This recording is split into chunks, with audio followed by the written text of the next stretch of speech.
Hello and good afternoon to you all and welcome to my Facebook Live on a Thursday. It's quite cosy, I'm inside. Normally when I'm doing my Facebook Lives, I'm either out at my garden at the back where we've got the conservatory cover on the outside, in all weathers, funnily enough. But now I'm inside here in our little inside studio. It's very cosy, dry, and with that little heater in the corner there, keeping very warm too. Well, welcome to our Facebook Lives. We've done quite a few of them this year, all in all. The last one that we did was for Capel Manor, London Colleges of Horticulture, which I'm very proud to be one of the governors. And we were talking about careers in horticulture. And then, of course, all summer, I was doing a series of live shows with Evergreen. So it's great fun in that respect. So please, we are connected. Send me your messages. Tell me that you're watching and where you're from as well. That's really good. We also see the launch of Illumination Street, which is our national campaign to try and encourage as many people as possible to decorate their front gardens and put up their Christmas lights. Goodness only knows we need a bit of cheering up at the moment with the lockdown just about to take place in England, and I know it's already elements of restrictions in Scotland and Wales as well. We need something to cheer ourselves up. So please send me messages, tell me where you're from. If you've got any questions, you can send them through as well. And tell me if you've got your Christmas decorations or your lights outside your house up already. We think that we should be brightening up our streets. It's getting a bit dark and we're all feeling a bit down. So let's cheer ourselves up. Now, this Facebook Live, it's just really me for you. Any questions you've got? I've been kindly sent a whole wad of questions. I think there's about 30 or 40 questions I've already had. And you can send, I'll take some live ones as well. In fact, I'm just looking at the minute. Christine Coomer, hi there from Durham. Hi, Christine. That's nice of you to message me in. Please, everybody, keep messaging. Becky Clark has also said that she's asked for some advice on plants near a laurel hedge. I'll come to that. Kate Amara's already put me. Just say hello to me at the minute. I'll take some of the questions that people have kindly sent in earlier, and I'll take a few live ones at the same time. It's just me chatting to you about plants or even about health, nature and gardening as well. My area of expertise, I'm a horticulturalist, of course. I've had a great love of plants for most of my working career, 40 years in horticulture now, well over 40, cripes, and had so much fun with it. I'll share my knowledge with you. So what was the first one that I had here as well? Claire Robinson saying, I'd like some advice on plants to put near a laurel hedge. Cripes, they're thirsty. Laurel hedges are thirsty, but well pruned is a really good, dense hedge. Great for nesting as well for birds too. They suck up a lot of moisture from the back. To be honest, with my laurel hedge, I grow the grass right underneath it, and you've always got that gap where the grass doesn't quite grow underneath the outward lower part of the canopy of the plant. Because the laurels take a lot of moisture and they take a lot of nutrients out of the soil. So you have to feed well. Anything you put at the base of really hungry plants, hedges, conifers or anything like that, need to be pretty tough as well. You usually get quite an indication of this when you go on a woodland walk. As you can see, a lot of things that grow underneath the canopies of trees in the woodlands, things like ivy, for instance. A good ornamental plant may be vinca, which is the periwinkle, vinca minor, vinca major. You can also plant bulbs underneath trees and hedges too. That's pretty good. And at the moment, you know, there's a lot of bulbs still in garden centres. Some of them are being discounted that you might wish to try there, Becky. So I hope that's okay for you. Let's take some of the questions that people have sent in earlier on. From Melissa Thorne, what is the best way of soundproofing gardens for very noisy neighbours? What are they doing? What are they doing to be so noisy? It's a nightmare. I think noise has become a real topic of conversation. There is, obviously there used to be in the 70s Noise Abatement Society, and that's now morphed into, they have a Q code, quiet mark they're called now.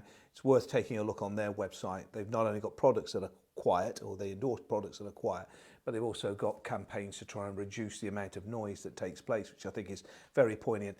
A lot of people are saying to me, and I get quite a few messages in saying it's road noise from traffic immediately outside, but noisy neighbours are just as bad. I think with any cases where you've got a constant noise, like the hum of regular traffic, you don't hear so much. It's only when it's quiet and then there's noise and it's quiet again, which may be radio for the neighbours or anything else. Dense hedging usually works pretty well. Something we mentioned earlier about Laurel, that's a pretty good one. And the tighter you prune it, the more dense it becomes and the more noise that it can absorb. Thuja plicata atravirens, I'll say that again. Thuja plicata atravirens, Melissa, is a very fast growing conifer, not as fast as Leylandii, a lot more fleshy, emerald coloured leaves, slightly glossy. If you crush the foliage and smell it, it smells of pineapple. I kid you not, the foliage smells of pineapple. But that's a pretty good hedge as well. Dense hedging works well. You can get some suppliers, fencing suppliers. I think Jackson's is one fencing supplier that creates soundproof fencing. It's all about redirecting the sound within the garden. It's not very easy. I would suggest knocking the door and having a friendly chat with the neighbours. But dense hedging and fencing works pretty well. Please keep bringing your messages through. Amanda Punter, hello. My azalea has just planted out to be okay and left out for the... my azalea we have just planted out to be left out for winter. Is it too late to prune rows and acclimatus? There's quite a few questions there. Let's tell me one at a time then for you, Amanda. You can plant azaleas out during the winter months. The deciduous ones are more hardy than the evergreens.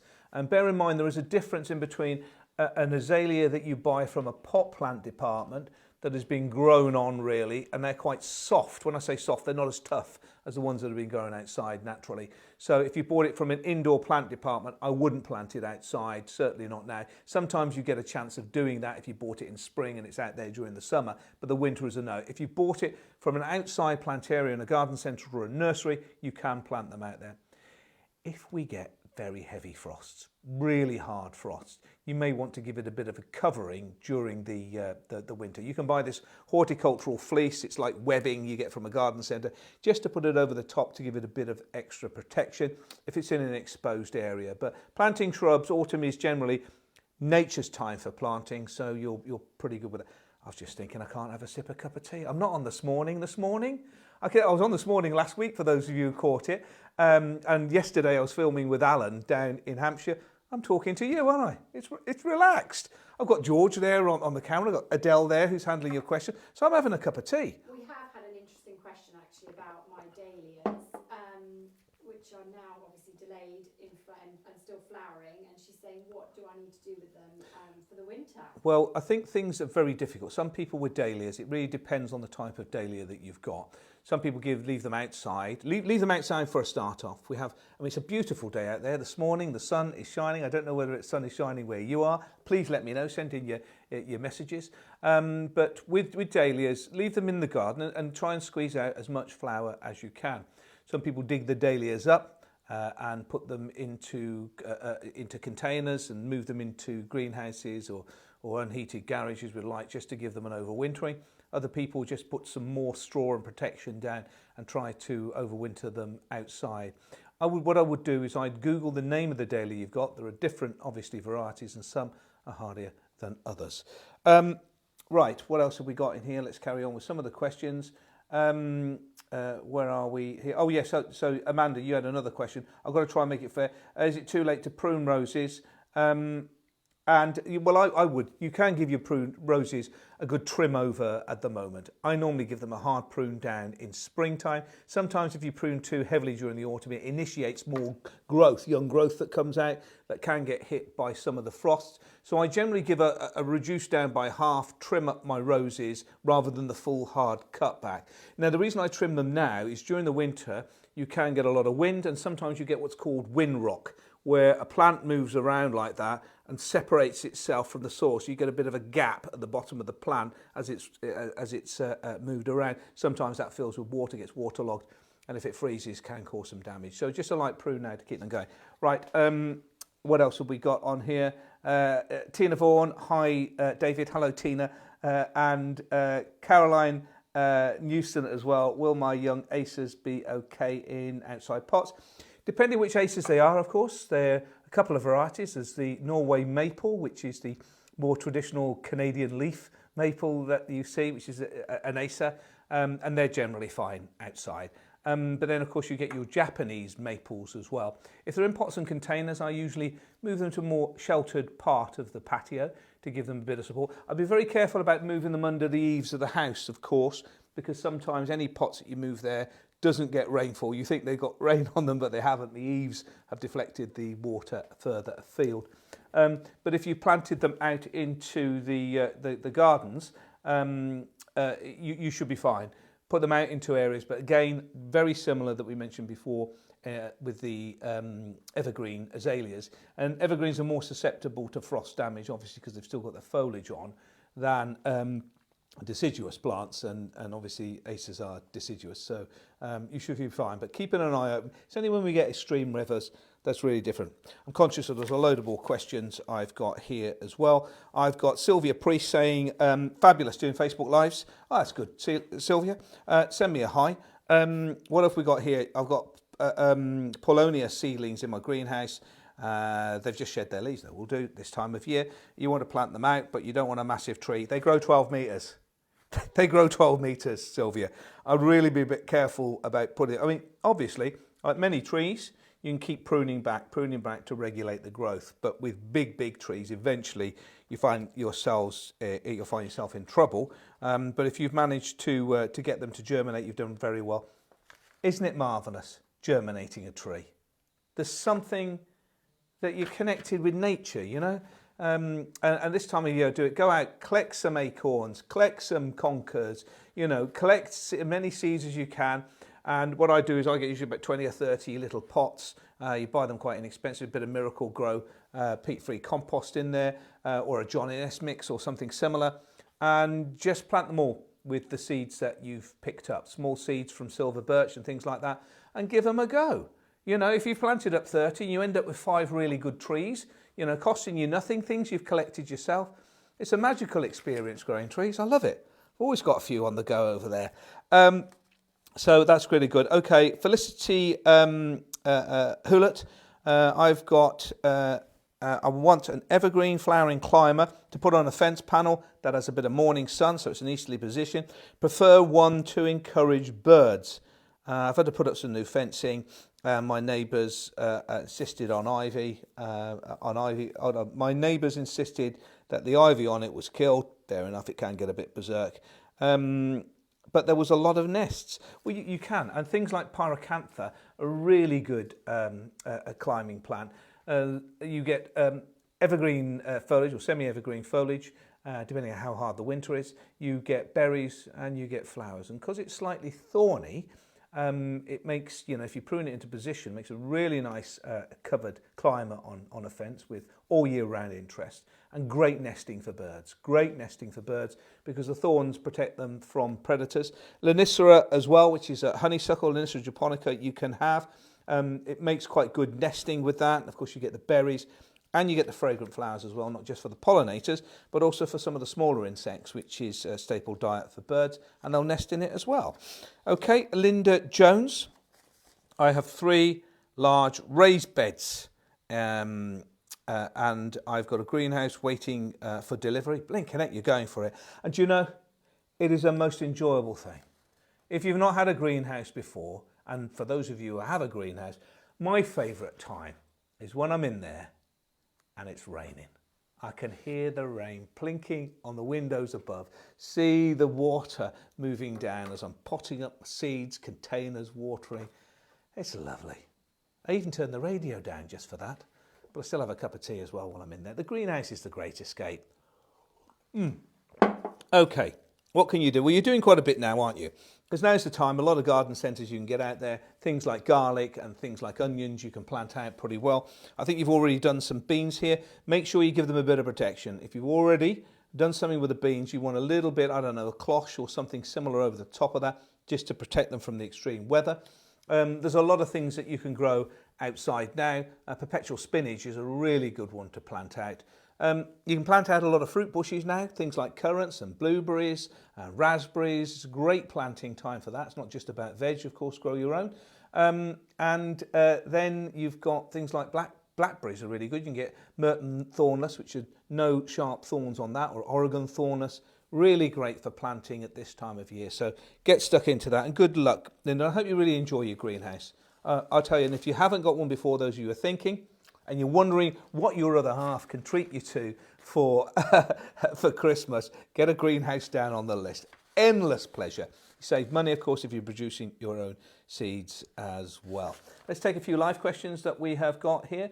There's well over 100 of you viewing at the moment, asking questions and things like that. So welcome. Thank you for joining us. We're here doing a live session on your gardeners' questions. It's just me speaking to you, having a cup of tea and a chat. And I really enjoy talking about gardening. So please keep your questions coming through. Here we have a message here from Paula Unsworth. Hello, David. And there's a few trees in your message there. Thank you very much.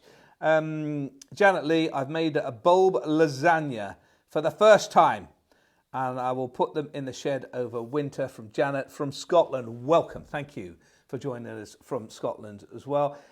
For those of you who are wondering what a bulb lasagna is, it doesn't involve anything that you eat. Lasagna is obviously layers. It's a funny thing, we pick everything up from Italy in one form or another. Tagliata is when you slice, and layers is lasagna. So what you do with that, you get a container and you buy different types of bulbs. So tulips and daffodils and crocus and snowdrops. And you plant them in layers. Of course, the bigger the bulb, the deeper you plant. A general tip here, you plant 2.5 to 3 times the height of the bulb, deep. So you put tulips lower, you put your daffodils really low down, then your tulips. You know, it's really the size of the bulb that places the order. Then your crocus, and then snowdrops as well. And if you get the timings right, you get snowdrops flowering first, then followed by crocus, then followed by daffodils, and followed by tulips. You can end up with 100 days of colour just by layer planting these bulbs. They're marvellous. And there's a couple of other questions I've got further down where people are saying to me, you know, is it too late to plant dwarf narcissus and things like that? No, now's a great time. We're coming into to November. Garden centres still have bulbs in. They're looking for space to get Christmas stuff in. So what I would do is get down there and pick yourself up a bargain. Get bulbs into the ground now and really invest, because unlike things like, I don't know, Busy Lizzie's or, I mean, marvellous. I love summer bedding, planting in to get that beautiful colour, but you plant it every year. With bulbs, you plant them in the ground and they just get bigger and better the following years. They naturalise, they stay in with the ground and just keep producing year in, year out. It's an investment, not really just a straight purchase with bulbs. I love them. I love them. And it's great for the kids as well. Because in this day, where everything is instant, I remember we used to put your photos in for developing and things like that. Now everything's instant on your phone. It's great to teach patience, and planting them in the ground, looking forward to them come up the following spring is marvellous. So there's a whole host of things here at the moment. Christina Waldo, now what do you want, Christina? My mother-in-law's tongue is 5 foot tall. You're joking? What are these babies? 5 foot tall? Yeah, cripes, that's a monster. Any suggestions how to take care of it? Answer from RHS Grow Outdoors in a sheltered, frost-free environment in full sun. What's all this in here as well? I wouldn't necessarily go to all that type of decent. Mother-in-law's tongues are easy plants to grow. They also detoxify air into your home as well. So what effectively does the mother-in-law's, and this one here, I've taken a few cuttings off my one here, it's coincidental that you've put that in there too, is that you've got a point where you've made some segment cuttings into that part where you can take a leaf like this and chop it into different levels. Then put them into water, like a glass or something similar to that. What you find is it roots through to the bottom. You can take that segment of leaf out, pot it up, and it will grow from there on. Generally, the cuttings you take don't end up variegated like this. They stay green, but you still got that two-tonal colour from the green. I would not plant it outdoors at all. I would keep it as a house plant inside. You can take them out during the summer months and in. It's not that much of a case, but I keep mine. You can grow them outside in it's really frost-free that you want to put them through. But they are very good house plants. They require low maintenance. Neglect is great from that type of thing, so you can work it on that basis from there. Now, also, let's concentrate. I think I'm going to concentrate quite a lot because I'm short on time on questions people have sent through, and I'm going to try and give you a lot of fast answers. Well, how long have I got? 5 minutes to try and talk to as many people as possible. Christine Agnell, great news for this. I've got a sea holly. It's now died back. It's been doing great for the last 4 years. Can I split it up and move it? Usually eryngiums have a single taproot, so they don't move very well, but you could collect the seed from yours and attempt to germinate that seed to produce more.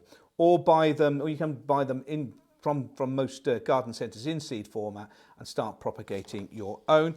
Mandy Gochan, Mandy's saying, look forward to the live broadcast. So do I. I enjoy having a chat on our Facebook lives. You need to landscape your back garden. I'm struggling with designing it. What do you suggest I do to get inspiration? Here's a great tip. Get a load of magazines. Go to the shops, buy a few magazines. And then I cut out from the magazines what I like. And then just with a bit of blue tack, stick it onto your fridge door. So like a gazebo, hammock in the corner, I want a shed to put the stuff. Oh, I really like cottage garden plants, I don't know, Japanese garden plant. Just cut what you like from the magazines and stick it up as a collage on your fridge. And you will be surprised how much that inspires you to do. And then just get a plain piece of paper. I mark out the area of my garden on there. I then put the permanents, shed in the corner, the garage, electric pole or whatever you can't move. And then choose what you've got on your fridge and start putting it into position onto the piece of paper. That's the best way to get started, Mandy. And, it's the most enjoyable thing. Sit down, do it with a glass of wine. A glass of wine, a few olives, a couple of knickknacks on a Sunday afternoon or a Saturday night, and you just enjoy choosing your favourite, because the garden should be personal. Don't worry about it looking like Chelsea Flower Show. What you want it to be like is that old jumper that you put on a Saturday morning that feels like the weekend. Create something that's right for you. What have we got here? Paul Barton, just lost an acer with coral fungus. Oh, that's a nightmare, that. That usually preys on plants that aren't living too well. It's a rotting fungus. The best thing to do whenever you see coral spots is like little pinheads of orange. Clear all of those away. Take them out, burn them, get rid of them. Don't put them in your compost heap, straight out. And make sure plants are healthy. Feeding plants, keeping the health of your plants makes them tougher against these. What else have we got here as well? Rachel Nouvelle. Rachel, I've got my geraniums. I'm going to start bringing them inside, but they're still flowering. What should I do? Well, bring them in. Get them out the frost. Enjoy the flowers indoors for as long as you can. I usually give my geraniums a little rest, keep them with a little bit of water to tick them over during the winter. I pick off any of the dead, diseased or damaged branches within that, move them into a relatively unheated room or above frost, like the porch, garage where there's a window, but keep an eye on watering them, into the greenhouse, into an unheated conservatory, just to keep them going, and they should grow on comfortably. How long have I got, guys? 2 minutes, another couple of questions. Acer brilliantissimum from Christina Waldo. It's getting a bit big. They do. They're lovely plants. They'll grow on anything but their own roots. So what you normally get is the roots of your brilliantissima is from a different acer, and they graft the top onto it. I've got one in my garden, and it just keeps giving. It's beautiful earlier on, then it gets a bit ugly, doesn't it, when the colours of the leaves change during the summer. But early in spring, that lovely shrimp pink is marvellous. Give it a light trim. Give it a light trim. You can do that just to help it go through and keep the shape that you're looking for. Last couple of questions. I've really got this. What do I need to, this is from Leanne Avery, what do I need to stop certain areas of my lawn from flooding? Well, that's a massive question. That's a massive question. Flooding's a nightmare on the best of parts. There is an opportunity to create a plug, like a plug hole, where you dig down below the water table and then you put aggregate and some branches to act as a plug to go down. If it's really bad, you'd be better to check online. There are specialists who'll come and evaluate and give you a quote to help you with drainage in your garden. Any other messages live from here as well? What have we got there? Christina's whatever. Archibald, Janet Archibald here. I've just seen an ant's nest. Well, a lot of the ants will be going into dormancy now. If they're coming into the house, the best thing to do is you can buy these little things called nip-on, or there's other ant killers that you can put to stop them, but a lot of them will be going quite quiet Now, what else have we got there? How long have I got? How many more questions, guys? I'm looking at them. They're going, David, you've had your 25 minutes. So I will do another. They'll have to tune in next week. They'll have to tune in next week. Oh, some of these are really brilliant questions. I want to have a chat about them. Apple trees. Can I say this one as well? Because this is a real funny one. Someone's saying, I didn't get any apples on my apple tree this year. I did apples on This Morning with Philip and Holly last week. And I was talking about, if you're buying an apple tree, apples need to pollinate. Apples sexually reproduce. So you can either buy a self-fertile one where it pollinates itself. You can buy a family fruit tree where you've got 3 or 4 different branches coming off the main trunk, and each branch is a different apple that pollinates each other. So you get 3 different varieties on one tree.